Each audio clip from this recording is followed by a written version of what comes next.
ito kasing bigas, Mm. medyo tricky ang presyuhan eh. As a matter of fact, ang PSA nagsasabi mismo na isa po sa mga nagpataas sa inflation itong nagdaang Oktubre ay ang presyo ng bigas. Eh hindi po natin maaaring i-connect ito ngayon sa mga nagdaang bagyo kasi supposed to be po, ang stock ng bigas natin, hindi ito pong bagyo na ito will affect ito pong paparating natin na December or January pa.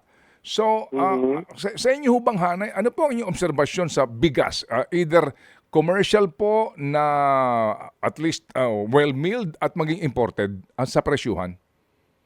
Ang news keeps saying that bumababa ang presyo ng bigas, no? Kasi we're importing a lot from Vietnam, Thailand, no? Kaya lang yun na nga, akit baba eh. Hindi like you said, no, hindi steady yung news na yung talagang balita sa amin, even within our group, no, na talagang umakyat or bumababa.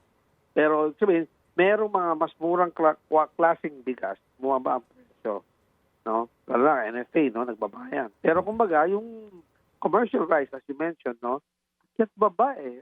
I guess depends on supply. Yeah, it depends on supply. We're talking especially about those na dito galing, ha, hindi Mm. yung galing abroad. Mm. Dito galing. Oo, akit baba eh. Akit baba ang presyo. Napansin ko eh. Akit baba ang presyo ng bigas. Oo. Ang asukal medyo bumaba na. Medyo Mhm. nag-stabilize